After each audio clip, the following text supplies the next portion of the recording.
Hello mister after வீட்டுக்காரா, நான் உன்னை பார்த்ததுக்காக ரொம்ப யோசிக்காத. எப்பவும் கிழிஞ்ச துணி அழுக்கு தாடின்னு திருவாளர் பிச்சைக்கார மாதிரி இருப்ப. ஆனா இன்னைக்கு கொஞ்சம் டிஃபரெண்டா இருக்கியேன்னு பார்த்தேன். அவ்வளவுதான். ஓவரா ஆசையை வளர்த்துக்காத. எல்லாத்தையும் எடுத்துட்டு உள்ள வந்து சேர.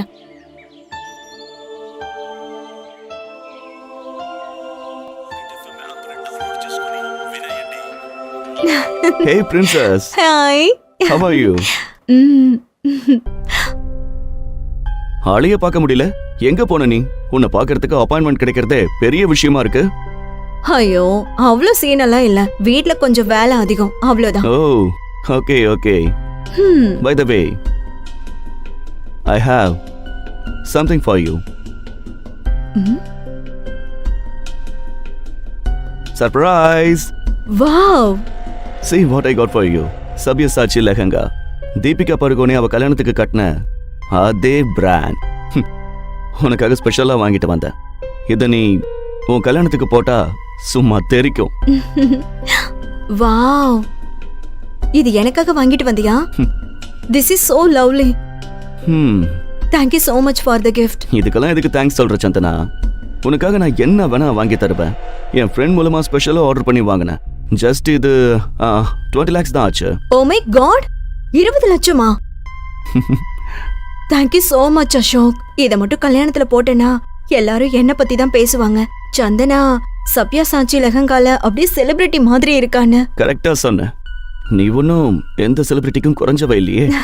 சந்தனா, இந்த லெஹங்கா டூப்ளிகேட், ஒரிஜினல் இல்ல. ஹேய், வாய மூடுறா. பெரிய இவனடா நீ? ஒரு பிராண்டட் ஷர்ட் கூட வாங்கி போட துப்பு இல்ல உனக்கு? இது டூப்ளிகேட்டா? சபியசாச்சிங்கிற பேரை கேட்டிருக்கியா முதல்ல? இந்த லெஹங்கா பிராண்டட் இல்லையா? How dare you dirty burger? Ashok மேலும் எதுவும் செய்வதற்கு முன்னர் அவனை தடுத்த ஹரிஷ். ஒரிஜினல்ல சில்க் யூஸ் பண்ணுவாங்க. இது என்ன கர்ம ஃபேப்ரிக்? சீப்பா. ஒரிஜினல் டிசைன் வேற மாதிரி இருக்கும். இது என்னது வேற மாதிரி இருக்கு? ஒரிஜினல் லோகோல கேபிட்டல் எஸ் இருக்கும். ஆனா இதுல என்ன இருக்கு? ஸ்மால் எஸ் இருக்கு. இந்த மாதிரி துணியெல்லாம் லோக்கல் மார்க்கெட்ல 500 ரூபாய்க்கு கிடைக்கும். ஹரிஷ் அவ்வாறு சொன்னதும் சந்தனாவும் அந்த லோகோவை பார்த்து அது டூப்ளிகேட் என்பதை உறுதி செய்து கொண்டாள். அதை பார்த்து அசோக் என்ன செய்வதென்று தெரியாமல் திணறினான். என் ஃப்ரெண்ட் தான் ஐ திங்க் பை மிஸ்டேக் தப்பா அனுப்பியிருப்பான். நான் உனக்காக ஒரிஜினலே ஆர்டர் பண்றேன். சந்தனா, நான் உனக்கு டூப்ளிகேட் எதுக்கு கொடுக்க போறேன் சொல்லு? ஐ மீன் ஐ ஜஸ்ட் காட் அ கால். ஒரு நிமிஷம் வந்துடுறேன். ஹலோ. Okay okay. டேய், இந்நேரம் கிழிஞ்சிருக்கும். கரெக்டான டைம்ல கால் பண்ண. சரி வை. சந்தனா, இது வரைக்கும் நான் உனக்கு எந்த அட்வைஸும் பண்ணது கிடையாது. ஆனா இப்ப சொல்றேன், இந்த அசோக் உனக்கு டூப்ளிகேட் கிஃப்டை கொடுத்து மேனிபுலேட் பண்ண ட்ரை பண்றான். அவனை தயவு செஞ்சு நம்பாத. உனக்காக ஒரு நாள் கண்டிப்பா ஒரிஜினல் லெஹங்காவை நான் கிஃப்ட் பண்றேன். அதுக்காக நான் எவ்வளவு வேணா ஹார்ட் ஒர்க் பண்ணி நான் வாங்கி தரேன். ஹரிஷ் தனது மனதில் தேக்கி வைத்திருந்ததை எல்லாம் சந்தனாவிடம் கொட்டிவிட்டு அவளது பதிலுக்கு காத்திருக்காமல் அங்கிருந்து வேக வேகமாக கிளம்பி சென்றான். கல்யாணம் ஆகி 2 வருஷத்துல இந்த மாதிரி இவன் கோவப்பட்டு நான் பார்த்ததே இல்ல. நான் அவன் கூட நிறைய சண்டை போட்டிருக்கேன். அசோக் மாதிரி ஆளுங்க கிட்ட நான் ஏமாந்துட கூடாதுன்னு எதை பத்தியும் கவலைப்படாம எனக்காக பேசிட்டு போறான். ஃபர்ஸ்ட் டைம் செக்யூர்டா ஃபீல் பண்ண வைக்கிறான். ஒருவேளை நான் தான் இவனை பத்தி புரிஞ்சுக்காம என்கிட்ட இருந்து ரொம்ப தள்ளி வச்சிருக்கேனா? Excuse me madam.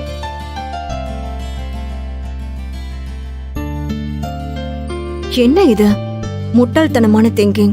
அசோக் என் பிசினஸ் பார்ட்னர். அது மட்டும் இல்லாம பெரிய பணக்காரன். பிசினஸ் வேர்ல்டுல கிங். நம்ம கம்பெனில இன்வெஸ்டர் வேற. ஹரிஷ் சொன்னது கேட்டு அசோக் பார்ட்னர்ஷிப்ல இருந்து போயிட்டா என்ன ஆகும்? ஹரிஷ்காக இத்தனை வருஷமா கஷ்டப்பட்டதை என்னால வீணடிக்க முடியாது.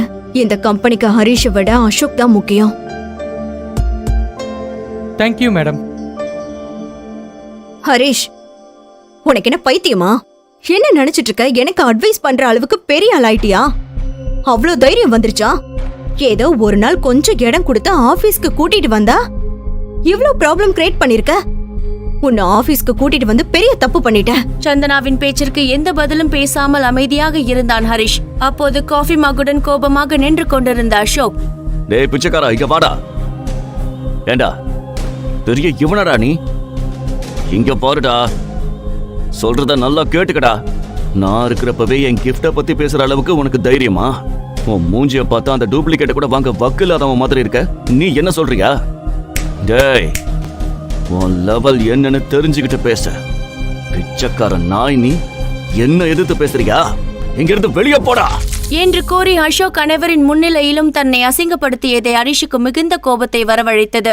மற்றவர்கள் தனது அமைதியை அடிமைத்தனம் என்று இனியும் நினைக்க கூடாது என்று பதிலடி கொடுக்க முடிவு செய்தான் ஹரிஷ். அதனால் இவ்வளவு நாள் அடக்கி வைத்திருந்த கோபத்தை எல்லாம் இப்போது வெளிக்காட்ட ஆரம்பித்தான். அசோக்கின் கைகளை முறுக்கிய ஹரிஷ், ஃபர்ஸ்ட் விஷயம், உன் முன்னாடி நின்னுட்டு இருக்கால, அவ என் பொண்டாட்டிடா.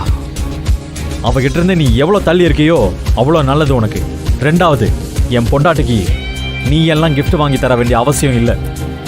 அவளுக்கு நான் வாங்கி தருவேன்டா. கடைசியா ஒரிஜினல் வாங்கி தர துப்பு இல்லைனா கொஞ்சம் மூடிட்டு இரு. அர்த்தமாயிருந்தா ராஜா? தனது கோபத்தை மொத்தமும் கொட்டி விட்டு அலுவலகத்தை விட்டு வெளியே வந்த பிறகு ஹரிஷின் மனம் மிகவும் லேசானது. அப்போது திடீரென்று அவனது மொபைலுக்கு ஒரு கால் வந்தது. அதை அட்டன் செய்தான் ஹரிஷ். உங்க கால்காக தான் வெயிட் பண்ணிட்டு இருந்தேன் சார். இன்னைக்கு ஈவினிங் ஒரு ஸ்பெஷல் பர்சனோட மீட்டிங் செட் பண்ணிருக்கேன். அட்ரஸ் உங்களுக்கு வாட்ஸ்அப் பண்ணிருக்கேன். நீங்க கொஞ்சம் யோசிச்சு பார்த்து இந்த தடவை மீட் பண்ணி பாருங்க. அப்புறம் இது 250 கோடி டீல் சார். நீங்க இந்த டீலை ஃபைனல் பண்ணாதான் நாம அந்த ப்ராஜெக்டை எடுத்துக்க முடியும் சார். Please sir. எனக்கு யாரை மீட் பண்றத பத்தியும் எப்பவும் எந்த பிரச்சனையும் இருந்ததே இல்லை, புரியுதா? ஆனா நீங்க எனக்கு 2 கண்டிஷன்ஸுக்கு ஓகே சொல்லணும். ஒன்னு, சப்யசாச்சி பிராண்ட்ல இமீடியட்டா ஒரு லெஹங்கா வேணும். அதோட காஸ்ட் மினிமம் 1 கோடியாவது இருக்கணும். ரெண்டாவது, அது என்ன நான் உங்களுக்கு வாட்ஸ்அப் பண்றேன். அதுவும் ரொம்ப முக்கியம்.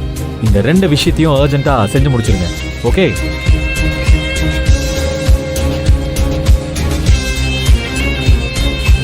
ஆட்டோ, போலாம். கோல்டன் பேர்ல் சொசைட்டி சிட்டியில் மட்டுமில்லாமல் இந்த மாநிலத்திலேயே மிகவும் லக்ஸரியான ரெசிடென்ஷியல் ஏரியாவாகும்.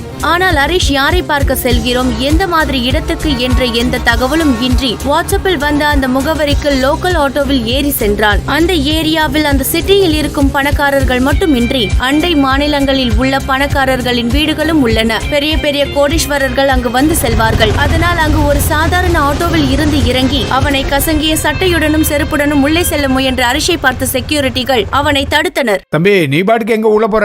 உள்ள ஒருத்தரை பார்க்க வந்திருக்கேன், இப்ப போகணும், கொஞ்சம் வழி விடுங்க. ஹலோ, இப்படிதான் வரவன் போறவன் எல்லாம் சொல்றான். உன்னை ஒரு தடவையாவது கண்ணாடியில பாத்திருக்கியா? செருப்பும் ஆளும் அவனும். தம்பி, இது golden pearl society. Hey, I'm so proud of you, Vaibhav. Forbes top richest man in Indiaல ஒருத்தனா வந்திருக்க. அது மட்டும் இல்லாம ரியல் எஸ்டேட்லயும் நம்பர் 1 இருக்க. இந்தியாவோட ஒன் ஆஃப் தி ரிச்சஸ்ட் சொசைட்டியான கோல்டன் பேல் சொசைட்டியோட ஓனர் நீ. இந்த ஸ்டேட்ல இருக்கிற பெரிய பெரிய பில்டிங்ஸ், மால்ஸுக்கு ஒன் அண்ட் ஒன்லி ஓனர் நீ. இதெல்லாம் பாக்குறப்போ அப்பப்போ எனக்கே உன் மேல பொறாம வருதுடா. பெரிய பெரிய ஆளுங்க பெரிய பெரிய காருங்கள்ல இங்க வருவாங்க. ஆனா நீ அந்த கார் டிரைவர் மாதிரி கூட இல்லடா. பாரு, உன்ன மாதிரி நிறைய பேரை பார்த்தாச்சே. ஒழுங்கா இடத்த காலி பண்ணி போ என்று சொல்லி ஹரிஷை தள்ளிவிட ஹரிஷ் கீழே விழுவதற்கும் சடன் பிரேக் போட்டு வைபவின் கார் நிற்பதற்கும் சரியாக இருந்தது. என்ன நடக்குது இங்க? அதுவும் என் சொசைட்டி கேட் முன்னாடி. யாராவது பார்த்தா நம்ம சொசைட்டியோட ரெப்யூட்டேஷன் என்ன ஆகும் தெரியாதா? பாருங்க சார், எவ்வளவு சொல்லி இந்த பிச்சைக்காரன் உள்ள போன நட முடிக்கிறான். அதனாலதான் சார் தள்ளி விட்டேன். சார், ஹரிஷ் சார், நீங்களா? சாரி சார், நான் உங்களை சரியா பார்க்கல. நீங்க வரீங்கன்னு சொல்லியிருந்தா நானே உங்களை ரிசீவ் பண்ண வந்திருப்பேன் சார். டேய் வெஸ்ட் ஃபெலோ, சார் இவர் யாருன்னு தெரியுமாடா? இல்ல சார். உன்னால ஹரிஷ் சார் கிட்ட எனக்கு தான் கெட்ட பேரு. இப்பவே உன்னை வேலையை விட்டு தூக்குறேன். சார் இருங்க, இதுல அவர் மேல எந்த தப்பு இல்ல. என்ன மாதிரி பார்க்க பிச்சைக்கார மாதிரி இருந்தா யாரா இருந்தாலும் அப்படிதானே பண்ணுவாங்க. சார், நீங்க ஏன் சார் இப்படி இருக்கீங்க? உங்களை பார்த்து 4 வருஷம் ஆச்சு சார். அப்ப எப்படி இருப்பீங்க? ஆனா இப்போ மிஸ்டர் வைபவ், அதை பத்தியெல்லாம் சொல்ல இப்ப எனக்கு நேரம் இல்லை. அதெல்லாம் நேரம் வரப்போ சொல்றேன். நான் இப்போ உள்ள போகணும், ஒரு அர்ஜென்ட் மீட்டிங் ஒன்று இருக்கு. நான் உங்களை மறுபடியும் வந்து பார்க்குறேன் என்று கூறிவிட்டு ஹரிஷ் உள்ளே சென்றான். அவ்வளவு பெரிய பணக்கார முதலாளியே அந்த பிச்சைக்காரன் போல் இருப்பவனிடம் அவ்வளவு பவ்யமாக நடந்து கொண்டதை பார்த்த அந்த செக்யூரிட்டி மிரண்டு போய் நின்றார். அவ்வளவு பெரிய பணக்காரன் ஏன் ஹரிஷை சார் என்று அழைக்க வேண்டும்? ஒருவேளை அவன் மிகப்பெரிய பணக்காரனா? அப்படி என்றால் ஏன் இவ்வாறு நடிக்க வேண்டும் என்று அந்த செக்யூரிட்டிகள் தங்களுக்குள் பேசிக் கொண்டனர். ஹரிஷ் உள்ளே நடந்து சென்று அந்த சொசைட்டியின் கிளப் ஹவுஸை அடைந்தான். அப்போது அங்கு கோட் சூட் அணிந்த பெரிய மனிதர்கள் இருந்தனர். அவர்களை பார்த்த ஹரிஷ் அங்கு வெளியே வந்து ஒரு செடியின் மறைவில் அமர்ந்து யாருக்கோ கோபமாக கால் செய்தான். இவங்களோட தான் மீட்டிங் அரேஞ்ச் பண்ணிருக்கீங்கன்னு ஏன் முன்னாடியே சொல்லல? இவங்க கூட எவ்வளவு பெரிய டீலா இருந்தாலும் பரவாயில்ல, நான் செய்ய முடியாது. யார் அந்த பெரிய ஆட்கள்? அவர்களை பார்த்து ஏன் தனது முகத்தை மறைத்துக் கொண்டு அங்கிருந்து சென்றான்? அவ்வளவு பெரிய டீலை வேண்டாம் என்று சொல்லும் அளவிற்கு ஹரிஷின் வாழ்வில் இதற்கு முன் நடந்த சம்பவங்கள் என்ன? ஹரிஷ் மிக பெரும் பணக்காரன் என்றால் ஏன் வீட்டோடு மாப்பிள்ளையாக அசிங்கப்பட வேண்டும்? அவனை பற்றிய உண்மை சந்தனாவுக்கு தெரிந்தால் என்ன செய்வாள்? இப்போதே பாக்கெட் எஃப்எம் டவுன்லோட் செய்யுங்கள். கிங் தொடரை கேளுங்கள்.